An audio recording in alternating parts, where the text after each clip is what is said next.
This happened during the summer of 2015, and I had just graduated high school, and I still lived in my hometown. I was out with some friends and it was getting really late, like around 1 AM or so I decided to head home. I stopped by a drugstore close to my house that was 24/7 to pick up some aspirin and snacks. The one I went to was in the same parking lot as the supermarket. This is important later. I parked my car close to the store and it was empty. There were no more than 2 other cars in this giant parking lot, and I was nowhere near them. I headed and grabbed what I came to get quickly because I had this overwhelming feeling of dread the whole time. I felt like someone was watching me, but I couldn't see anyone else there besides me and the cashier. Then, after I had gotten everything I intended to buy, I stalled by checking out and just went aisle by aisle looking at random things because I thought whoever was out there would leave if I took long enough.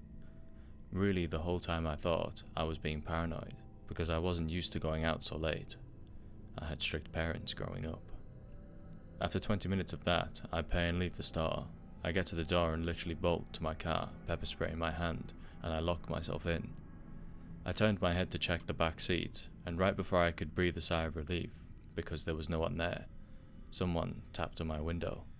I looked around before I left the store near the entrance, and no one was around my car, so how did I not see the person there? This is where I really freaked out. I don't know if this person was Ted Bundy inspired, or what, but this was odd. He was a very handsome blonde man, with slightly long hair and a cast on his arm.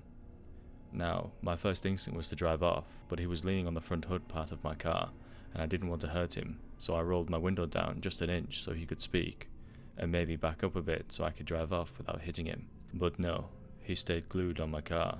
He then asked me if I could help him with directions and look up an address for him. I said, I really need to go, sir. Maybe ask the drugstore, they may be able to help. I already went to the supermarket, and they couldn't help. That place closed at 8, and there was no way this guy had been lurking around for 5 hours, waiting for some random girl's help. He then went on about feeling really tired, and if I could just give him water or food I bought since he had no money. I told him okay, and began to reach down to my passenger side to grab the chips I just got. I began to roll down the window slightly, and like I expected, he moved closer to my window. But now he was off the car, so I hit the gas, and he chased my car, and I heard scraping sounds on the side as I pulled away. I didn't drive directly home in case I was followed, and drove down the highway for a good hour, because I was so distraught over what happened. I finally got home, and the entire side of my car had been scraped from door to almost the trunk. I'm really sure he used a knife or some sharp object because it was really rough scrape.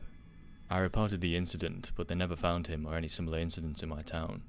He was watching me the whole time, maybe from the windows of the store, because how else would he have known I bought food? I also think he hid behind my car, so I couldn't see him when I came out. I feel like he was trying to get me before I got into my car, but I got in too fast. So, to the creep in the parking lot, let's not meet again.